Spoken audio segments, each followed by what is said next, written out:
YouTube-ისთვის ან პირდაპირ სტრიმის გაშვებისთვის რა აპარატურა არის საჭირო?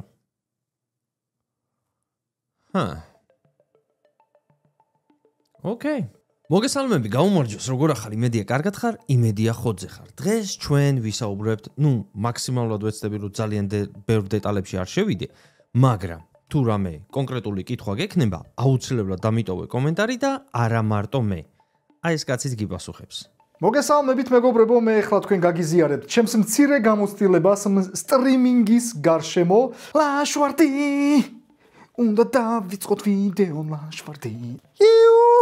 ლამაზი ვარ, ბიჭო, ძალიან ლამაზი ვარ, ძმა, ყველას ნახე, ძმა, ფეიდი გადადის და დავიწყეთ. პირველ რიგში, მეგობრებო, საჭირო არ არის, მაგრამ თუ გინდა რომ შენ სტრიმზე იყოს რაიმე სახის გამოსახულება, ამიტომ შენ დაგჭირდება კამერა. ეს უფრო ჩემთან უფრო ახლოსაა ეს კონკრეტული თემა და მოდი დავიწყოთ კამერებით. გვაქვს რამოდენიმე ვარიანტი. პირველი ვარიანტი და თუ უკვე თან გაქვს, არაფერი აღარ გინდა დახარჯო, ჩვეულებრივად, კამერიდანვე შეგიძლია ჩართო ლაივ სტრიმი და გაუშვა სტრიმი. გაუმარჯოს ყველას, გაუმარჯოს, როგორ ახართ? იმედია ხოძე ხართ. სალამი, ხო, ლაივია, ლაივი. კი. მოკითხვა ყველას, მოკითხვა. ეს არის ერთი ვარიანტი, რაც შეგიძლია გამოიყენო ლაივ სტრიმების დროს. მაგრამ ძველად უწინ ქვის ხანაში ვიყენებდით ესეთ ვიდეო თვალს. დღესაც შეგიძლია მსგავსი ვიდეო თვალი გამოიყენო, შენს გემოვნებაზეა უბრალოდ დამოკიდებული, მაგრამ არაფერი არ უჭირს ვიდეო თვალის გამოყენებას. თუ რა დროს რა უნდა გამოიყენო, ამას ახლავე გეტყვი. და ვარიანტი მესამე, ნამდვილი კამერა, რეალური კამერა. ვისთვის ან რისთვის? მოდი ორ სიტყვას ვიტყვი ვიდეო თვალზე. ვისთვის არის ეს ვიდეო თვალი კარგი და ვისთვის ვიფიქრებდი რომ გადავსულიყავით უკვე რეალურ კამერაზე. ხო, რომელი კამერა იქნება, ამას დიდი მნიშვნელობა არ აქვს, მაგრამ რეალური კამერა. პირველ რიგში, თუ გეიმინგის გადაღება გინდა, შენი მონიტორი იქნება პატარა. მოდი განახებ ამას. დავუშვათ, ვთამაშობთ ახლა თამაშს და აკვირდი ქვევით კამერას. როგორ ჩანს, როგორ არის შენთან ეს გამოსახულება? თუ არჩევ შენ ახლა ეს ვიდეო, ვიდეო თვალი ბჭყალებში არის გადაღებული, მოგეწოდება ეს სიგნალი შენ აქიდან. თუ მოგეწოდება ეს სიგნალი შენ აქიდან. მსგავსი სტილის სტრიმებისთვის ნამდვილად არ არის ეს საჭირო. თუ მსგავსი სტილის სტრიმები გაქვს, სადაც უბრალოდ შენ პატარა ეკრანზე ჩანხარ და თლიან მონიტორზე გაშლილია ვიდეო თამაში, მაშინ დიდი განსხვავება ნამდვილად არ არის. უბრალოდ შეიძინე ნორმალური ხარისხის 10-80-ით რომ იღებდეს ისეთი ვებკამერა და ჩათვალე უკვე ერთ-ერთი საუკეთესო კამერა გაქვს თელს, YouTube-ში. იმიტომ რომ 10-80-ის მეტი ესეთ მდგომარეობაში არ გჭირდება. მაგრამ თუ იწყებ პოდკასტების სტილის ვიდეოს გადაღებას, მაგალითისთვის.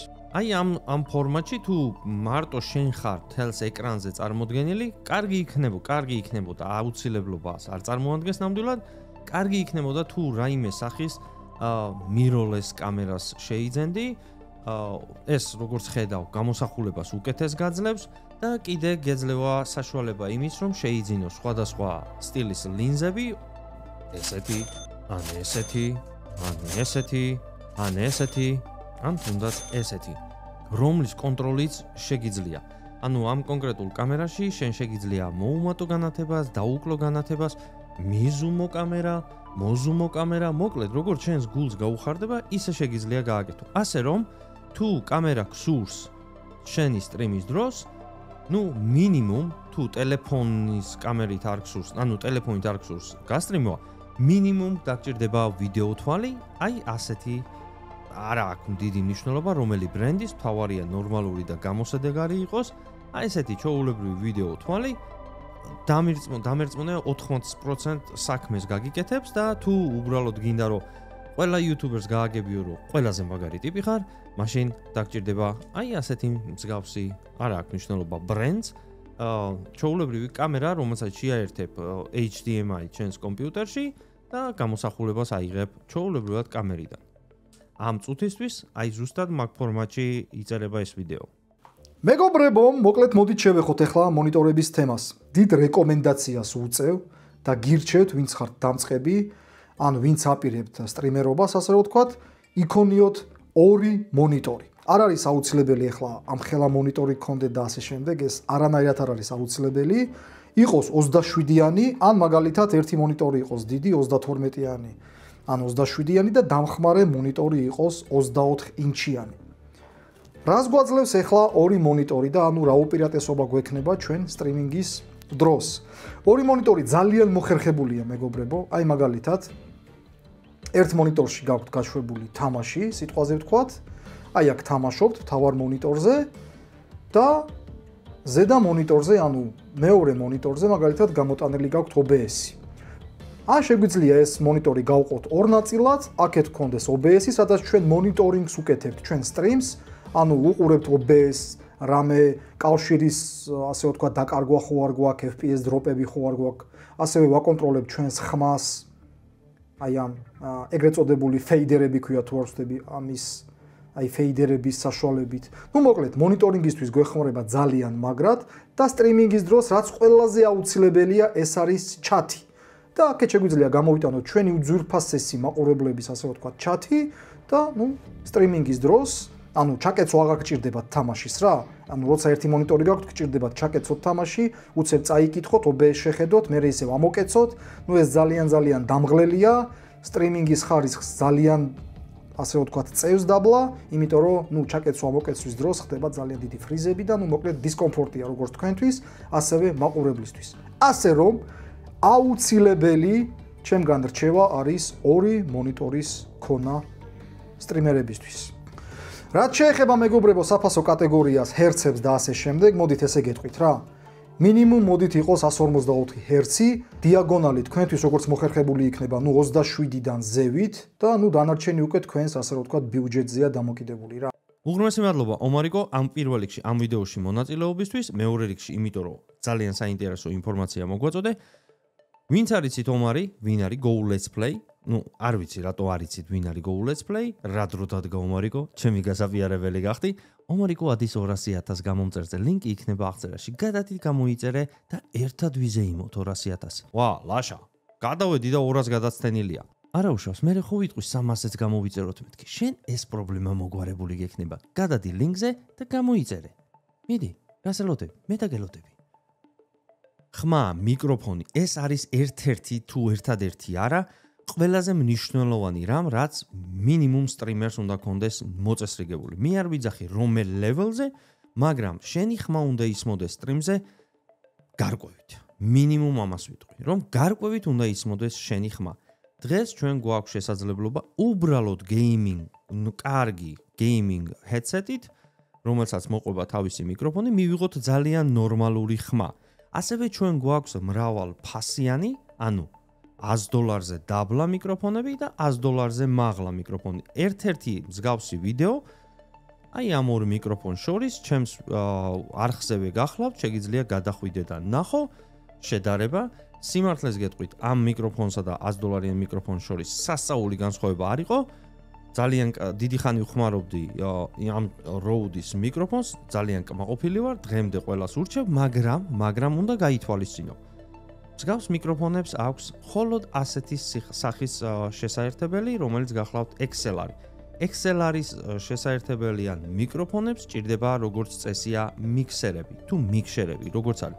ჩვენ შემთხვევაში ვიყენებთ Rodecast თუ არ ვცდები Duos. საიდანაც ეს ხმა გაედინება აი ამ კაბელით და შემდეგ მუშავდება ამ მიქსერში, მიქსერი შემოდის კომპიუტერში და ასე ვაკონტროლებთ მოკლედ ამ ხმას. ჩემი ერთ-ერთი პირველი ჭყალებში პროფესიონალური მიკროფონი გახლავთ Samsung G-Track Pro, რომელიც გახლავთ USB-ზე ჩვეულებრივად აერთებ კომპიუტერში და უკვე გაქვს შენ პროფესიონალური ხმა.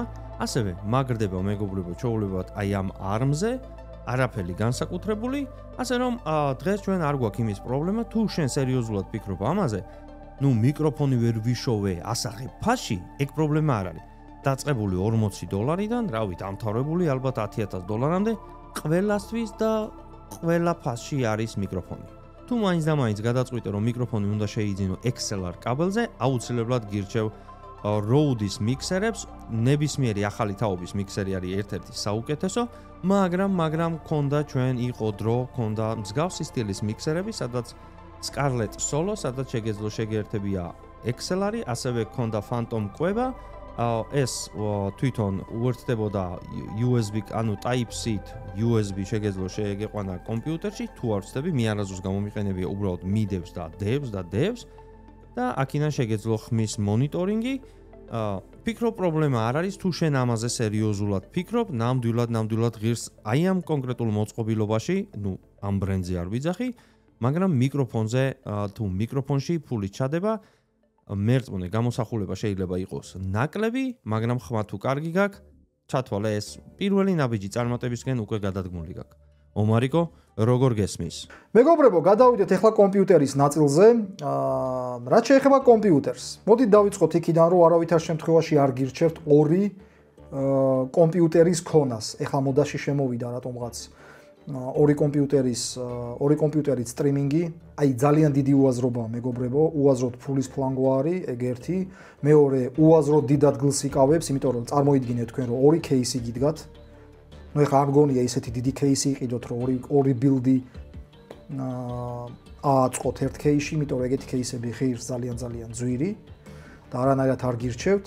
ადრე რაღაცა აზრი ქონდა მეგობრებო ორი კომპიუტერის ქონას, იმიტომ რომ ოპტიმიზაცია მთლად არ იყო კარგად, მაგრამ Nvidia-ს ბარათებში 40 სერიიდან უკვე ისეთი კოდეკები დაემატა, ისეთი ტექნოლოგიები დაემატა უკვე და ასევე OBS-შიც დაემატა ახალი კოდეკები, რომ ნუ მინიმალურამდე დავიდა, ასე რომ ვთქვათ, ფრიზები, ლაგები და ყველაფერი მიდის თითქმის იდეალურად. ასე რომ არანაირად არ გჭირდებათ მეორე PC. იყიდეთ ერთი და კარგი კომპიუტერი, კარგი ვიდეო ბარათით. ჩემი რეკომენდაცია იქნება მინიმუმ 40-70 მაინც გქონდეთ საწყის ეტაპისთვის. ნუ ამას რა თქმა უნდა კიდე დიდი მნიშვნელობა აქვს თუ რა გაფართოებაზე სტრიმავთ, თუ 1080p 40-70 მინიმუმ, თუ 2K გინდათ, ნუ მაშინ მინიმუმ 40-70 Ti და რა თქმა უნდა უკვე ზევით. რაც შეეხება მეგობრებო პროცესორს, რახან ეხა ეს ლაშვარდის ვიდეოა. ლაშვარდი დიდი ფანია Intel-ის, ფანია რა, ძალიან მაგრად უყვარს Intel-ი. ხო და მოდით აქ ეხლა Intel-ის პროცესორზე ვისაუბროთ, AMD-ის ნაწილი აქ არ იქნება, თქვენ გენაცვალეთ. ესე იგი, ნუ კონკრეტულად ამ PC-შიც Intel-ი დგას, მე-12 თაობა, i9, ნუ მინიმუმ i7-ს გირჩევთ მეგობრებო, მე-11, მე-12, მე-13, მე-14 თაობა რა თქმა უნდა უკეთესი. ნუ მინიმუმ i7, მე-11 თაობიდან რა. ხო ხვდებით, იმიტომ რომ სტრიმინგი ცოტა რესურსების მიმართ მოთხოვნადია და ნუ ძლიერ პროცესორს ითხოვს. მინიმუმ i7 და CS2-ისთვის საერთოდ AMD-ია კარგი, მაგრამ ნუ როგორც გითხარით არ ვახსენოთ ახლა AMD რა. რაც შეეხება მეგობრებო ოპერატიულ მეხსიერებას. ოპერატიულს გირჩევთ მინიმუმ 32 გიგაბაიტს და ზევით, რა თქმა უნდა, ჩემ შემთხვევაში 96 გიგაბაიტია თუ არ ვცდები აქ, 96 ხო, 96 გიგაბაიტი, რა თქმა უნდა, ამდენი არაფერში არ გჭირდებათ, მაგრამ მინიმუმ 32 გიგაბაიტი. კამერა, ხმა, კომპიუტერი, მონიტორები მოგვარებულია. მაგრამ გვჭირდება ერთი რამ. განათება. განათება არის ძალიან მნიშვნელოვანი. ნებისმიერი ხარისხის კამერისთვის განათება არის პირველი ტერიც და პირველი მეგობარიც. თუ შენ ნორმალურად არ გაქვს განათებული ის კონკრეტული ამ შემთხვევაში სუბიექტი, ჩვენ თუ არ ვიქნებით კარგად განათებული, რაც არ უნდა კარგი კამერა გვედოს, იმ შედეგს ვერ მოგცემს, რაცაც მაგალითად სხვა იუთუბერებთან ვხედავთ. მაგალითისთვის მე შენ წარმოგიდგენ რა მოხდებოდა იმ შემთხვევაში, თუ ჩვენ განათება ასე არ გვექნებოდა აწყობილი, როგორც ახლა გვაქვს აწყობილი. მოდი ნენელა დავიწყებ მე ამ განათებების ჩაქრობას. ნუ პირველ რიგში მოდი ჩავაქროთ აი ეს პატარა ნატურა, რომელიც უკანა გვინათებს. ამ შემთხვევაში ჩვენი ბექგრაუნდი იქნებოდა ასეთი. შეიძლება შენ ეს მოგწონს, არანაირი პრობლემა არ არის, უბრალოდ მე გაჩვენებ, რომ იქნებოდა ასეთი. მოდი ნახოთ რა მოხდებოდა იმ შემთხვევაში, ჩვენ რომ ეს განათება, რომელიც თავზე გვადგას, არ გქონდეს. ჩვენი $4000 კამერა იქნებოდა მსგავსი. მაგრამ მოდი ახლა ჩავვრთოთ ისევ განათებები. ეს გახლავთ ჩვენი პირდაპირ სახის განათება და დავამატოთ უკანა განათება. ეს არის ჩვენი ფონი. მიაქციეთ ყურადღება განათებას. რა თქმა უნდა, გირჩევდით საუკეთესო განათებას თავის ქოლგებით, ამბრელებით, მთელი ამბავი, მაგრამ მესმის, რომ შეიძლება ეს ბაჯეტის ამბავი იყოს, თან ცოდნად შეიძლება არ გქონდეს ამ განათების, მაგრამ თუ შენ მინიმუმ რაღაცა პატარა პანელს იყიდი 50-60 დოლარიანს სიტყვაზე ვთქვათ და დაიდებ კამერის უკან, რომელიც სახეს გაგინათებს, აქედან შეიძლება დაწყება მთლიანად შენი ოთახის განათების მოწყობის. რაც შეეხება უკანა განათებას, ჩემი თხოვნა იქნება, ნუ გადააჟღაჟებ უკანა განათებას, ეცადე მაქს 10%-ს არ გადააცილო მისი განათება, თუ კონტროლი შეგიძლია, მე შენს ადგილზე უკონტროლო განათებას უკან არ დავიდევდი, რადგან არ უნდა მოჭრას თვალი მაყურებელს უკანა განათება, მაყურებელმა უნდა გიყუროს შენ, კომუნიკაცია უნდა გქონდეს შენთან და არა ის რომ რა მაგარი განათება აქვს უკან. როგორც კი ჩვენ განათებას მოუმატებთ უკან, ამ განათებაში ჩვენ დავიკარგებით და ჩვენ გავხდებით კედლის ნაწილი და არა პიროვნება. ახლა როგორც ხედავ, მე გამოყოფილი ვარ კედლიდან. სიმართლე გითხრა, კედელი არის დაახლოებით 1 მეტრში ჩემგან, მაგრამ შენ შეგრძნება გაქვს ისეთი რომ თითქოს ეს კედელი უფრო შორს არის, ვიდრე რეალურად არის. ეს არის განათების ძალა და არტი შეიძლება ითქვას, ნუ გეშინია ყველაფერს თავის დროზე ისწავლი, უბრალოდ რაღაცა სახის განათებით უნდა დაიწყო და ნუ ენდობი მხოლოდ ფანჯრიდან შემოსულ შუქს და ასევე გაითვალისწინე. თუ შენ განათება არ გაგაჩნია ოთახში, საკმარისი ან ისეთი რომ შენ განათდე, ან შენი საბჯექტი განათდეს, მაშინ მხოლოდ ის რომ კაი კამერა მაქვს არ გიშველის. ომარიკო, back to you brother. მეგობრებო, მოდით შევეხოთ ასევე რახან სტრიმინგის თემაზე ვსაუბრობთ, მოდით შევეხოთ ესეთ შესანიშნავ მოწყობილობას, როგორიც არის Elgato Stream Deck.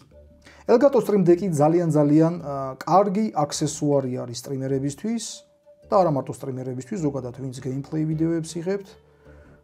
ძალიან მოსახერხებელია, იმიტომ რომ აქედან შეგვიძლია ჩვენ ნებისმიერი ფუნქცია მივანიჭოთ აი ამ ღილაკებს, როგორც თქვენ ხედავთ, ანუ პროგრამირებადი ღილაკებია.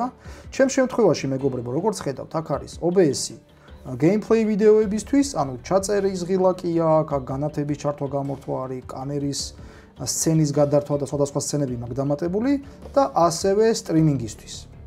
აი ესე გამოიყურება ეს ყველაფერი, სტრიმის ჩართვა გამორთვა, ჩატთან საუბარი, ანუ მაყურებელთან საუბარი, PlayStation-ის სცენაზე გადართვა, Windows-ის სცენაზე გადართვა და ასე შემდეგ. რა, ანუ თქვენ გემოვნებაზე აყენებთ ყველა აი ამ ღილაკს, ასე რომ ძალიან მოსახერხებელი რაღაცა, გირჩევთ მეგობრებო ამას. ვერ ვიტყვი რომ აი რაღაც სასწაულად აუცილებელი არის თქო, მაგრამ ძალიან მაგრად გაგიმარტივებთ სტრიმინგში საქმიანობას. როგორც ხედავთ მეგობრებო, სტრიმინგი არ გახლავთ მხოლოდ ის რომ მიაჭირე ხელი კნოპკას და всё, გაეშვი. აი ესეთი კომპლექსური ამბავია, რომ იძახიან ხოლმე შრომას ვდებო, აი ეს არის, აი ამდენი რაღაცა უნდა მოიგონო და მე ან გიყურებენ, ან არა. მაგრამ თუ ეს პრობლემები არ გაინტერესებს, როგორც აღვნიშნე, ჩვეულებრივად მობილურითაც შეგიძლია გასტრიმო. მაგრამ თუ მაინც აი ამ ხამდე მოხვედი ამ ვიდეოს და გაინტერესებს კიდე რა დარჩა ლაშა ამისთანა, ეს გახლავთ ინტერნეტი მეგობრებო. ჩვენ გვაინტერესებს არა ჩამოტვირთვა ინტერნეტის, არამედ ატვირთვა. ჩვენ რომ გაუშვათ ჩვენი ვიდეო, ანუ სტრიმინგი 4K-ში, ჭირდება მაღალი ატვირთვა. აი ეს უკანასკნელი, ჩვენ შემთხვევაში გახლავთ 50, რაც საკმარისია ჩემთვის, რომ მე თქვენ მოგაწოდოთ მაღალ ხარისხში ჩემი სტრიმი, რომელიც ალბათ უკვე ნანახი გაქვთ, თუ არ გაქვთ ნანახი, ჩვენ ყოველ კვირაში მინიმუმ ერთხელ ვაკეთებ პოდკასტის სტილის სტრიმებს, ასე რომ შეგიძლია შემოხვიდე, შემოიარო, მოგვესალმო და მოკლედ იქ გაიგო დაანჩენი. მაგრამ ჩვენ შემთხვევაში ეს კონკრეტული ინტერნეტი ჩვენ საშუალებას გვაძლევს, რომ 4K-ში ავტვირთოთ. ეს რომ იყოს, მაგალითად, ჩემს ძველ სახლში, ეს ციფრი გქონდა ჩვენ 18 და ჩვენ გვიჭირდა 1080-იც გასტრიმვა. ნუ ეს იყო ჩემი მაღალი ხარისხი ძველ სახლში, ძველ ქალაქში, იმიტომ რომ სხვა საშუალება არ მქონდა, სხვა ინტერნეტის საშუალება მე იქ არ მქონდა. ამიტომ ის იყო რაც იყო.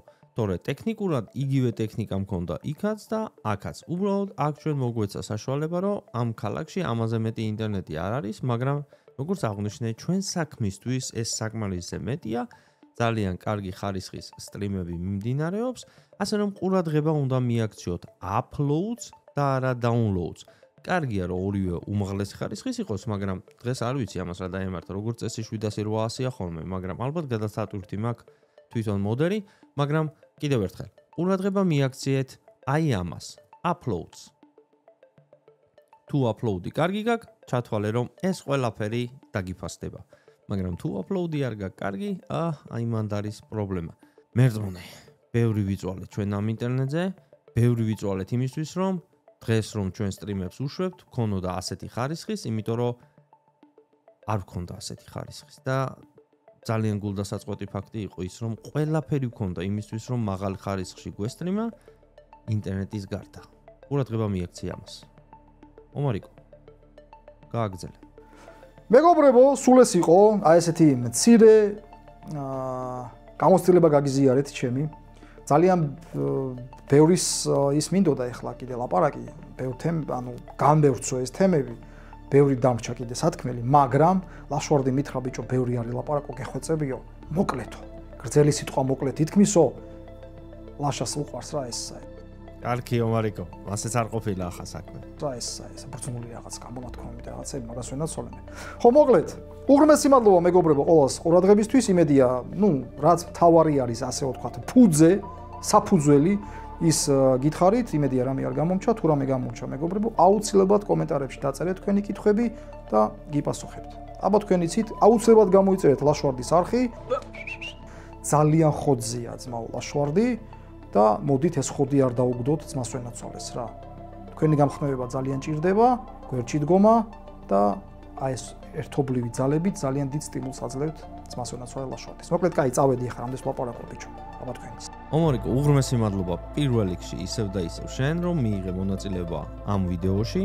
ასევე მაყურებლებს მინდა დიდი მადლობა გადაგიხადოთ. იმედია, აი ამ წვალებას დაგვიფასებთ. ორი კაცი სხვადასხვა კონტინენტზე მუშაობდით თქვენთვის, რომ მაქსიმალურად სწორად მოგვეწოდებია ინფორმაცია. მესმის, რომ ამ კონკრეტულ თემებზე არის დეტალები და შენ ვიცი, რომ გაინტერესებს დეტალები, ამიტომ მაქვს YouTube-ს კომენტარები.